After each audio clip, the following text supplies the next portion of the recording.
What began as a routine late-night interview descended into televised chaos when Brad Pitt confronted Jimmy Kimmel over his persistent targeting of conservative figures in Hollywood, triggering an explosive on-air meltdown that ended with security escorting the A-list actor off the set. The studio audience at Jimmy Kimmel Live settled into their seats, expecting a standard celebrity interview filled with rehearsed anecdotes and promotional talk. Brad Pitt had appeared on the show many times over the years, always displaying his trademark charm and professionalism. This night would be different. As the cameras rolled, Kimmel opened with his usual monologue, though attentive viewers noticed an unusual edge in his delivery. He had been under mounting pressure from network executives due to declining ratings, and rumors around Hollywood suggested he was growing increasingly desperate to manufacture viral moments at any cost. "Ladies and gentlemen, please welcome Brad Pitt," Kimmel announced with his familiar grin, though those who knew him well could sense the forced enthusiasm. Pitt walked on stage with his customary ease, waving to the audience before settling into the guest chair. The opening exchange seemed ordinary enough discussion of his latest film, slight banter about fitness, the standard late-night fare audiences expected. But beneath the surface, Kimmel had other intentions. "So Brad, you've been pretty quiet on social media lately," Kimmel said, his tone casual but carrying an undertone that caused Pitt to shift slightly in his seat. "Not like some of your Hollywood colleagues who can't stop sharing their political opinions." The remark lingered. Pitt's media-trained smile stayed in place, but his eyes hardened. "I prefer to let my work speak for itself, Jimmy. Always have." Right, Kimmel nodded, but continued. "Though I have to say, it's refreshing to see someone in your position not constantly virtue signaling on every trending topic. Must be nice to have that luxury." The audience sensed a change in energy, though many were unsure what they were witnessing. Pitt's jaw tightened almost imperceptibly. "I'm not sure what you're getting at." Kimmel leaned forward, his trademark smirk taking on a sharper edge. "Oh, come on, Brad. We all know Hollywood is pretty divided these days. You've got the outspoken liberals, and then the closet conservatives who are too scared to speak up. Which camp are you in?" The question landed hard. Pitt had spent decades carefully navigating Hollywood's political minefield, focusing on humanitarian efforts and avoiding partisan labels. Kimmel's aggressive probing was clearly meant to corner him into a response that could be used against him.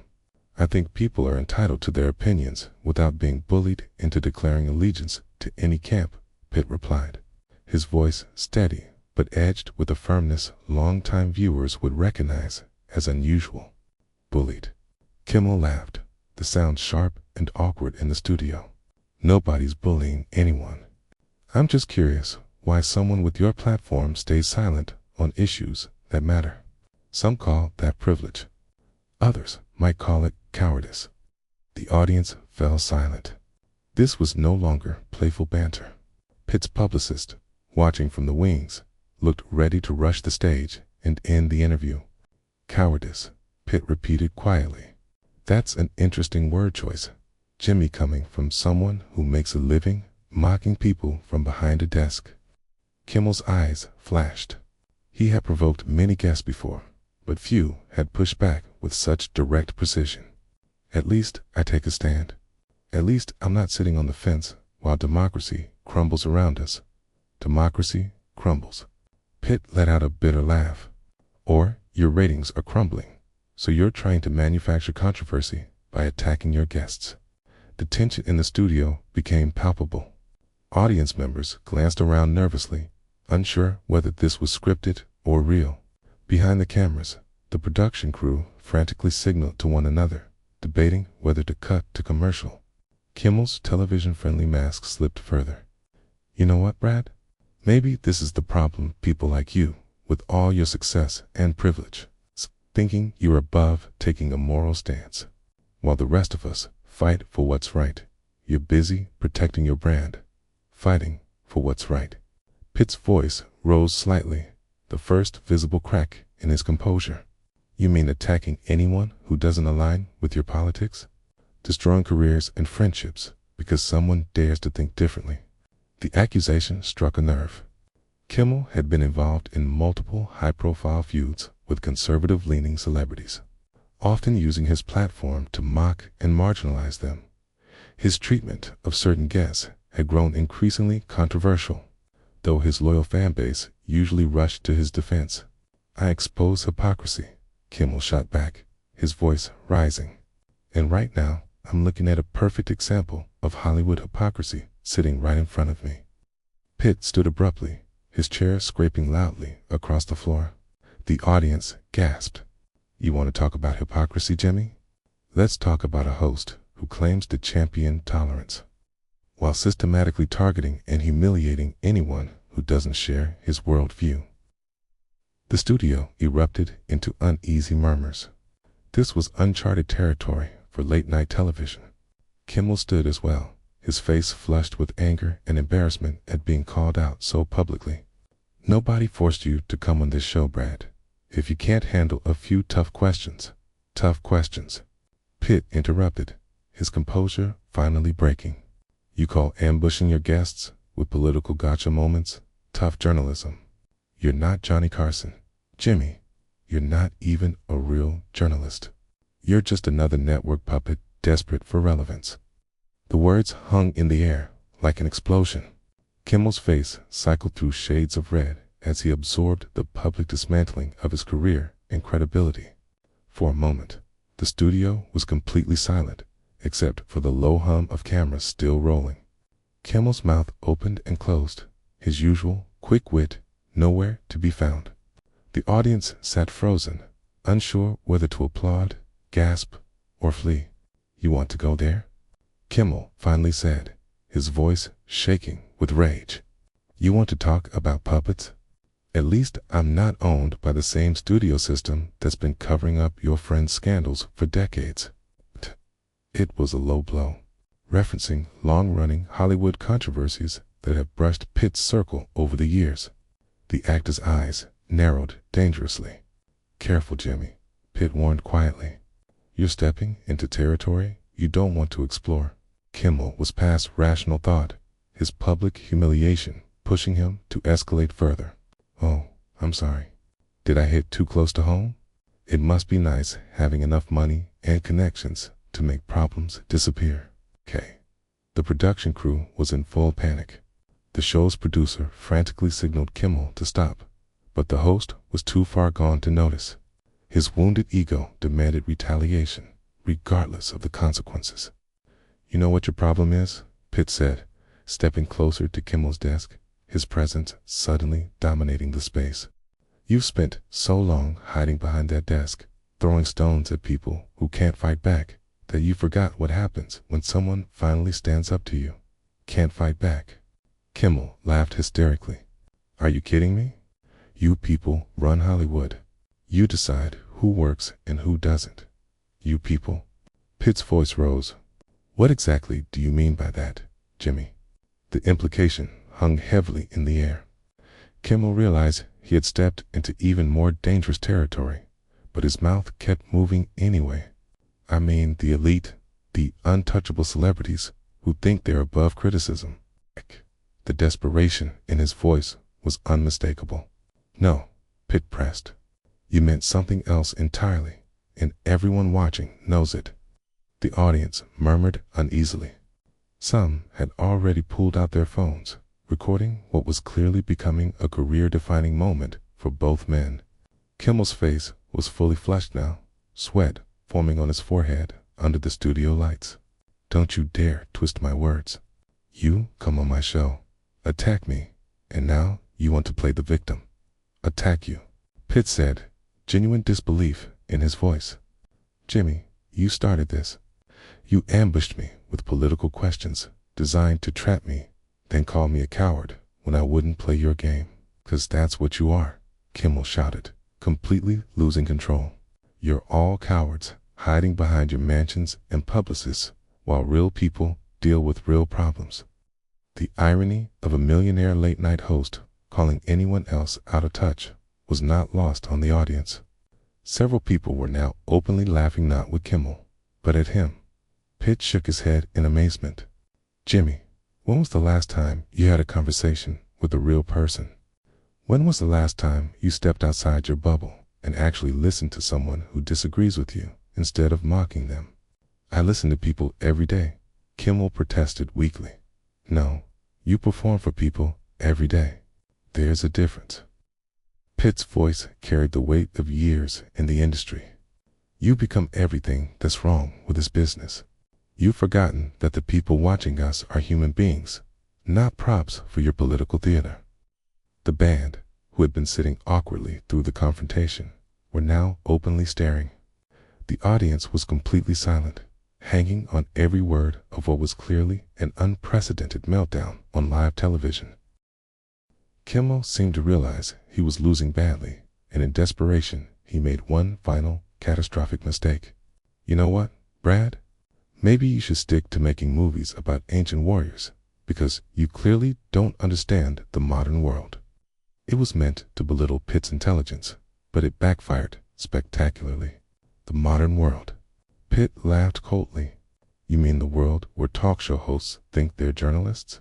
Where entertainment has been replaced by manufactured outrage? Where people like you profit from division and hatred? Kimmel's hands were visibly trembling. Now, he said quietly. What? I said, get out, Kimmel screamed, his voice cracking. Get off my show. Get out of my studio. The audience gasped collectively. In the history of late-night television, guests had walked off shows before, but never had a host so publicly and desperately demanded a guest leave during a live broadcast. Pitt stood perfectly still, his expression shifting from anger to something close to pity. Jimmy, you're making this worse for yourself. I don't care. Kimmel was fully unhinged now, spittle flying as he shouted. You think you can come on here and humiliate me? You think you can destroy my show? You're destroying your own show, Pitt replied calmly, which only enraged Kimmel further. The host grabbed his coffee mug from the desk, and for a terrifying moment, it looked like he might throw it. The production crew watched in horror as their boss completely unraveled on live television. Security. Kimmel bellowed toward the wings. Get security out here, Jimmy. Stop, Pitt said, genuine concern in his voice now. You're going to regret this tomorrow. The only thing I regret is booking you in the first place. Kimmel's face was purple with rage. You sanctimonious, self-righteous. Careful, Pitt interrupted sharply. There are cameras rolling, but Kimmel no longer cared about consequences.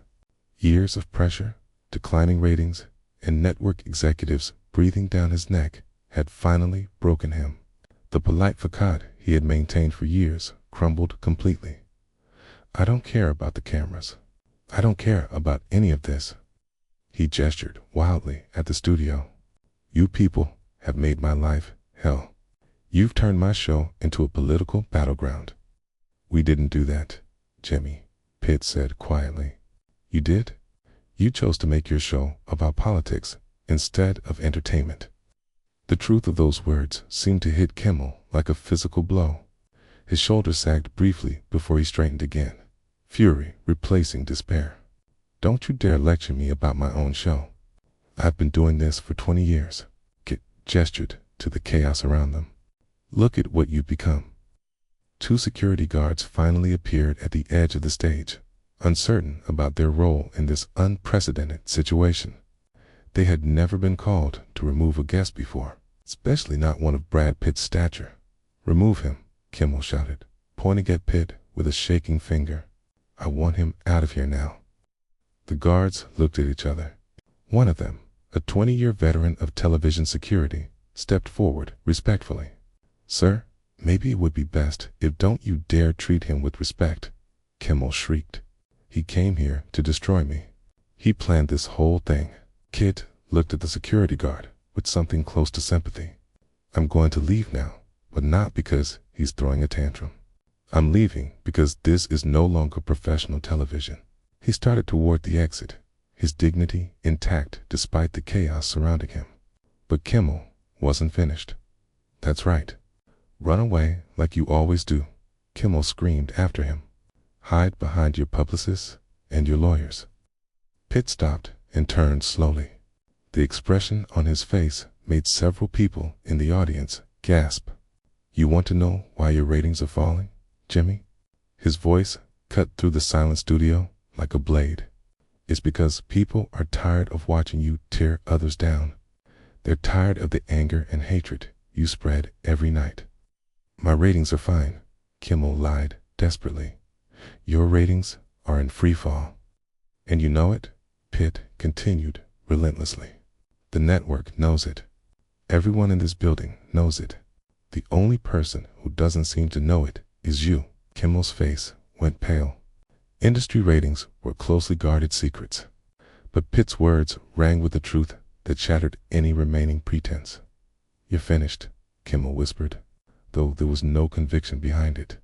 "No, Jimmy," Pitt replied sadly. "You finished yourself." The audience sat in stunned silence as Pitt turned and walked toward the exit, but Kimmel couldn't let him have the final word. His battered ego demanded one last attempt at revenge. "Wait," he called out, his voice cracking. "You think you're better than me? You think your life is so perfect? I know things about you. I know secrets that would destroy your precious reputation." This time, Pitt turned back, and the look on his face made the temperature in the studio seem to drop. "Are you threatening me, Jimmy?" The question hung in the air like a death sentence. Everyone in the studio knew they were witnessing a moment that could end careers and ruin reputations. Kimmel's words had crossed a line that could never be undone. "I'm not threatening anyone." Kimmel backpedaled, his voice hollow. "I'm just saying everyone has secrets, okay?" Pitt walked back toward the desk slowly, his movement deliberate and predatory. The security guard instinctively stepped aside, sensing this was no longer their role. "Let me be very clear about something, Jimmy," Pitt said quietly, his voice carrying to every corner of the studio. "If you're suggesting you have compromised information about me or anyone else, you're admitting to something very serious on live television." Kimmel's face went ashen as the legal implications sank in. "I didn't mean you meant exactly what you said," Pitt cut him off. "You just threatened to use alleged private information to damage someone's reputation. That's extortion. And you said it in front of millions of witnesses." The production crew frantically signaled to cut the commercial, but it was too late. The damage was already broadcast live. "That's not what I meant," Kimmel pleaded, his voice increasingly desperate. "I was just trying to make a point." "It's the point you made," Pitt replied coldly. "It's that you're willing to destroy people's lives when you don't get your way. And that's exactly the kind of person who shouldn't have a platform." The audience began to murmur. Several people openly recorded on their phones, capturing every second of Kimmel's professional collapse. "You're twisting my words," Kimmel begged. "I'm repeating your words," Pitt corrected, "word for word, in front of all these witnesses." Kimmel looked around for support, but his band stared at the floor. The crew avoided his eyes. The audience watched with a mix of shock and fascination. "This is my show," Kimmel screamed one last time. "This is my show, and I want you out." "Yes, it is your show," Pitt said calmly, "and you just destroyed it." He turned to the audience, speaking over Kimmel as though the host no longer existed. "Ladies and gentlemen, I apologize that your evening's entertainment turned into this spectacle. You came here to laugh and enjoy yourselves, not to watch someone's career end in real time."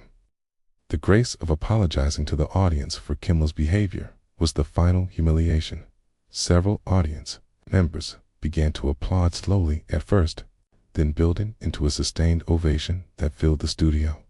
Kimmel stood behind his desk, utterly alone, despite being surrounded by hundreds of people. The applause was not for him, and everyone knew it. "Stop," he whispered. The applause continued. "Stop," he shouted, but the ovation only grew louder. Pitt raised his hand. The audience gradually quieted, hanging on his every word. "Respect and professionalism matter," he said simply. "In this industry, in this business and in life. When we lose sight of that, we lose everything that makes this work worth doing.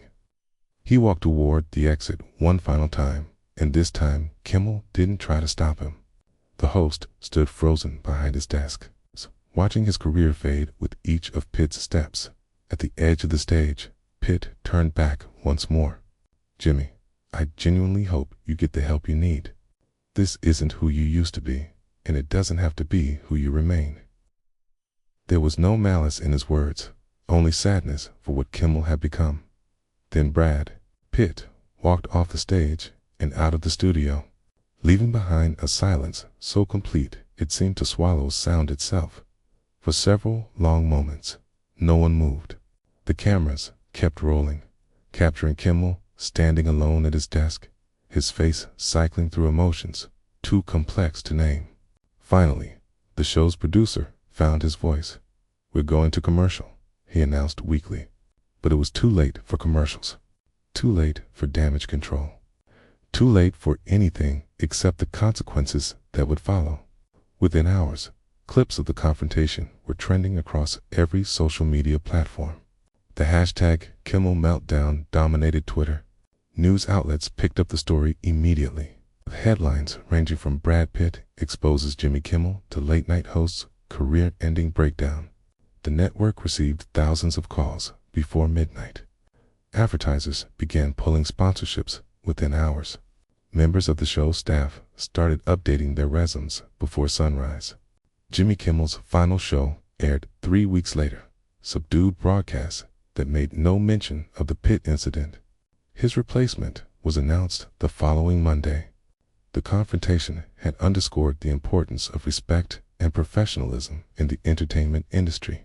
But the lesson came at a price that would echo through Hollywood for years to come.